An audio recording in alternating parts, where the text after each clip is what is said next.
సమయంలో దేవుడు క్రీస్తు యేసునందు మహిమలో మీ ప్రతి అవసరాలు తీర్చి మిమ్మల్ని అందరినీ బహుగా దీవించునుగాక. ఆమేన్.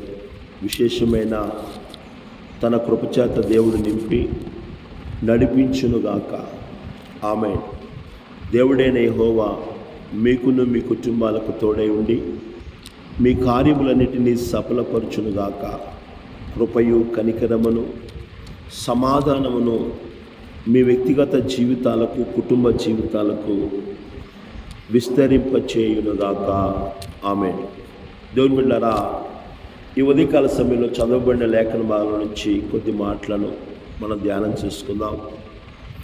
దేవుని యొక్క చిత్తాన్ని ప్రకారము ఆమోసు ఆనాటి కాలంలో ఉన్న ప్రజలకు దేవుని సత్యాన్ని బోధిస్తూ దేవుని మాటలు, దేవుడు చెప్పిన మాటలే ఉన్నవి ఉన్నట్టుగానే ఆనాటి కాలంలో ఉన్న ప్రజలకు ప్రకటన చేస్తున్నప్పుడు ఆ సమయంలో బేతేలులో దేవుని సేవ చేయుచున్న యాజకుడైన అమజ్య రాజులకు ఒక వర్తమానం పంపిస్తూ ఉన్నాడు. ఏమిటంటే, రాజా, మీ మీద ఆమోసు కుట్ర పన్నుతూ ఉన్నాడు అని మాట్లాడుతూ, యెరోబాము ఖడ్గము చేత చచ్చుననియు ఇశ్రాయేలీయులు తమ దేశమును విడిచి చెరలోనికి పోవుదురనియు ప్రకటించుచున్నాడు. అతని మాటలు దేశము సహింపజాలనివిగా ఉన్నాయి అని ఆమోసుకి వ్యతిరేకంగా కుట్ర పన్నుతున్నట్లు మనం చూస్తూ ఉన్నాము. దైవజనుడైన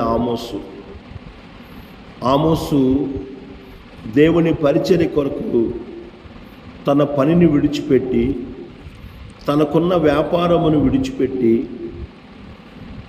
వ్యాపారం అంటే అడవిలో ఉన్న మేడు పండ్లను వేరుకొనిచ్చి షోమ్రోను ప్రాంతంలో వాటిని అమ్ముతూ ఉండేవాడు ఆమోసు. అది అతని వ్యాపారం.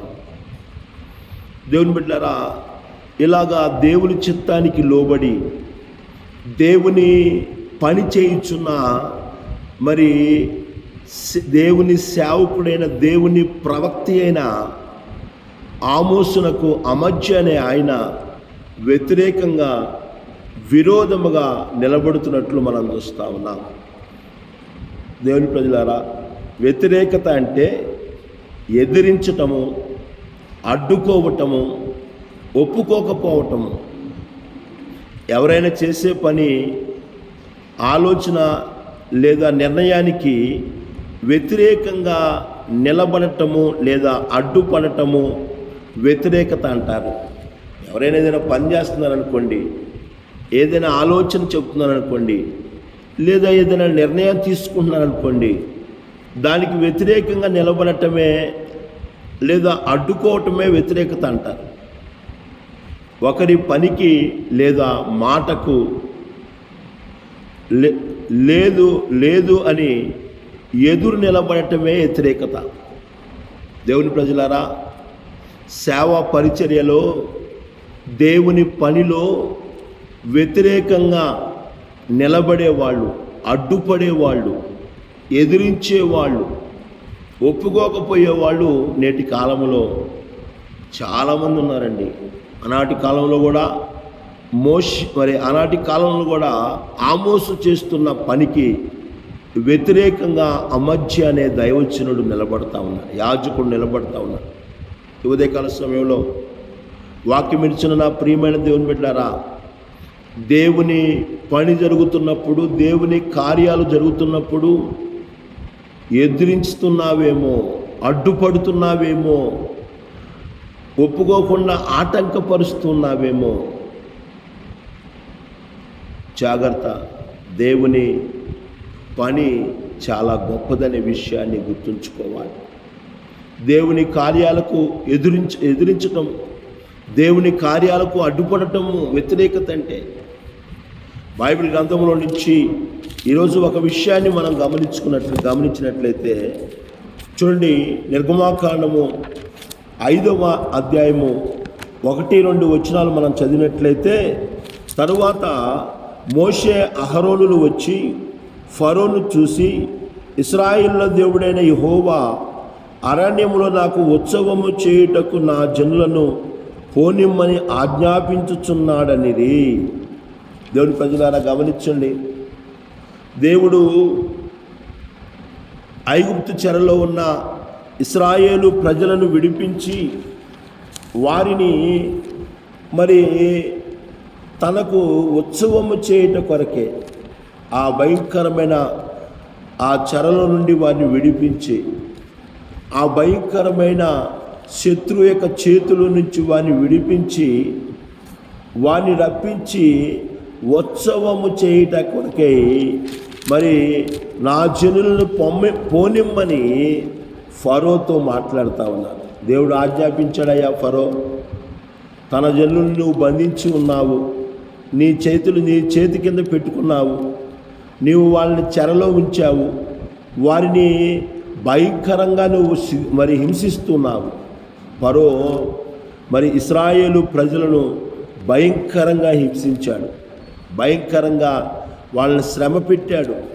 దేవుని ప్రజలారా, ఆ శ్రమను తట్టుకోలేక వారు దేవుని దగ్గర మూలుగుచు దుఃఖముతో ఏడ్చుకుంటూ దేవునికి ప్రార్థన చేశారు. ప్రభువా, ఈ చెరలో నుండి మమ్మల్ని విడిపించండి, ఈ పరిస్థితిలో నుండి మమ్మల్ని విడిపించండి, మాకు సహాయం చేయండి, మా పాపములు క్షమించండి అని చెప్పి దేవుడి దగ్గర ప్రార్థన చేశారు వాళ్ళు. దేవుడు వారి బాధలను, వారి మూలుగులను, వారి యొక్క మొరను విన్నాడండి. ఉదయకాల సమయంలో గమనిస్తున్నావా? వాక్యం ఇచ్చిన నా ప్రియమైన దేవుని బిడ్డారా, మన బాధను దేవుడు చూస్తాడండి. చాలామంది అనుకుంటారు, మాకింత బాధ ఉంది, ఎవరు చూస్తున్నారు? అసలు దేవుడనేవాడు ఉంటే మా బాధను చూస్తాడు అనుకుని కొన్ని సందర్భాల్లో నిరాశపడుతూ ఉంటాం, నిరుత్సాహానికి గురవుతూ ఉంటాం. నా ప్రియమైన దేవుని బిడ్డారా, మన బాధలన్నీ కూడా దేవునికి తెలుసు, మన శ్రమంతరం కూడా దేవునికి తెలుసు. చాలాసార్లు అనుకుంటాం, దేవుడు మా బాధను చూడట్లేదండి, దేవుడు మా కన్నీరుని చూడట్లేదండి, దేవుడు మా యొక్క శ్రమను చూడట్లేదండి, ఎవరికి మా బాధ అన్నా శ్రమ అన్నా మరి పట్టనట్టుగా ఉన్నారండి, దేవుడు కూడా అలాగే ఉన్నాడండి అనుకుంటూ ఉంటాం. కానీ దేవుని బిడ్డారా, దేవుడు చెబుతున్నాడు మోషేతో, నేను వారి బాధను చూచి తిని, నేను వారి శ్రమను చూచి తిని, నేను వారి మూలుగులు విన్నాను అంటున్నాడు దేవుడు. ఉదయకాల సమయంలో గమనించగలుగుతున్నావా? వాక్యం ఇచ్చిన నా ప్రియమైన దేవుని బిడ్డలారా, మన బాధలను చూసేవాడు, మన శ్రమను చూసేవాడు, మనము ప్రార్థన చేస్తే మన మొర వినేవాడు ఆయన అనే విషయాన్ని మనం గుర్తుంచుకోవాలి. దేవుడు మన ప్రార్థనలు వింటాడండి. నువ్వెంత బాధలో ఉండి శ్రమలో ఉండి దేవునికి మొర పెడుతున్నావో దేవుడు వింటాడు. ఆ శ్రమలో నుండి, ఆ బాధలో నుండి దేవుడు నిన్ను విడిపించడానికే ఆయనే కొన్నిసార్లు దిగి వస్తాడు.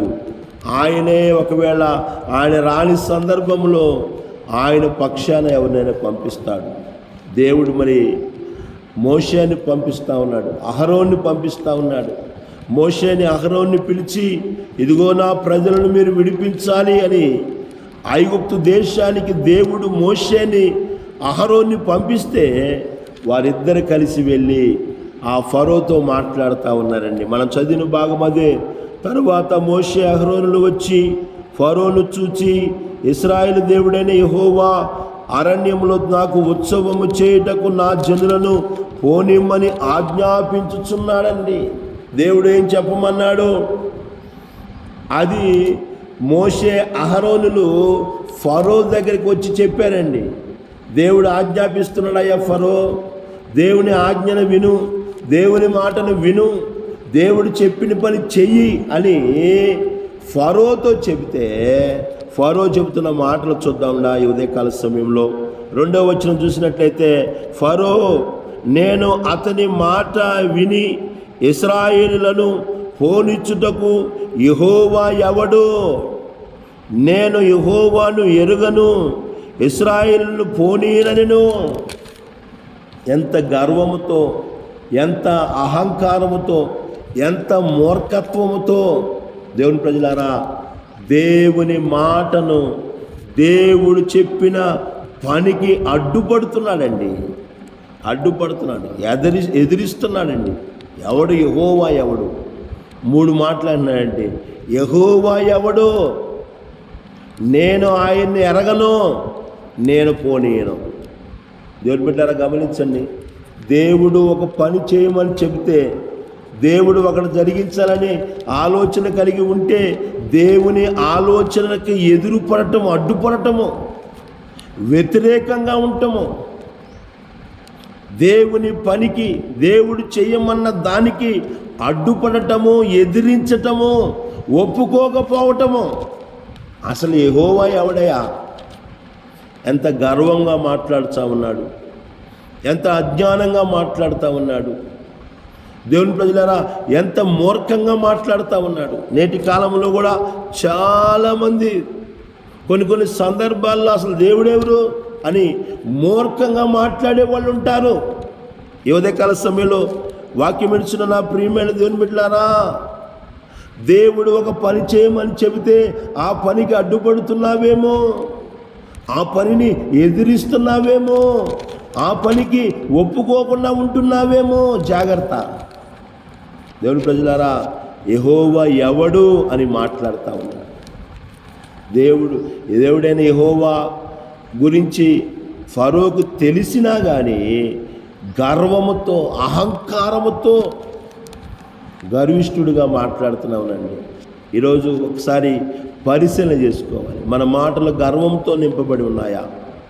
మన మాటలు అజ్ఞానంతో ఉన్నాయా? మన మాటలు మూర్ఖముతో ఉన్నాయా? మూర్ఖంగా మాట్లాడుతున్నామా? దేవుడు పని, మోషేని అహరోని దేవుడు పంపించి ఈ పని కోసం తన ప్రజల్ని పోనివయ్యా అని దేవుడు చెబితే ఒప్పుకోవట్లేదండి. అసలు ఆ దేవుడు ఎవరు? ఆ యెహోవా ఎవడు? నేను ఎరగనాయన్నే, నేను పోనీను అని మాట్లాడుతూ ఉన్నాడు, అడ్డుపడుతూ ఉన్నాడు, ఒప్పుకోవట్లేదండి. దేవుని ఆలోచనకి, దేవుని చేయమన్న పనికి అడ్డుపడటం. ఈ ఉదయకాల సమయంలో నీవు కూడా మన జీవితాలు మనల్ని పరీక్షణ చేసుకోవాలి. నీవు కూడా అలాంటి పరిస్థితుల్లో ఉంటున్నావేమో. కొన్ని సందర్భాల్లో దేవుడు ఎవరో మాకు తెలియదన్నట్టు కొంతమంది మాట్లాడుతూ ఉంటారండి. అజ్ఞానంతో, అవివేకంతో మాట్లాడుతూ ఉంటారు. దేవుడు లేడు, ఇంకెవరు లేరనే మాట మాట్లాడుతూ ఉంటారు. ఉదయకాల సమయంలో గమనించిన దేవుని బిడ్డలారా, ప్రభుని వెంబడిస్తున్న మనము దేవుని పనికి, దేవుని కార్యాలకు, దేవుని ఆలోచనకు, దేవుని మాటకు అడ్డుపడుతున్నావా? ఒకసారి పరిశీలన చేసుకోవాలి. ఫరో అడ్డుపడటం వల్ల ఫరోకి దేవుడు తాను ఎవరో చూపించాడండి. ఉదయకాల సమయంలో వాక్యం ఇచ్చిన నా ప్రియమైన దేవుని బిడ్డలారా, మనము దేవుని పనికి, దేవుని కార్యాలకు, దేవుని మాటకు, దేవుని ఆలోచనకు, దేవుని చేస్తున్న పనికి అడ్డుపడే వాళ్ళంగా ఉండకూడదు, కానీ వ్యతిరేకంగా ఉండకూడదు, కానీ ఆయన కార్యాలకు సహాయపడే వ్యక్తులుగా మనం ఉండాలని అనేకమైన విషయాల్లోనే అవకాశం ఉంటే రేపు ధ్యానం చేసుకుందాం. దేవుడి కొద్ది మాటలు మనందరి వినికిల్లో దీవించునుగాక. ఆమేన్, ఆమేన్.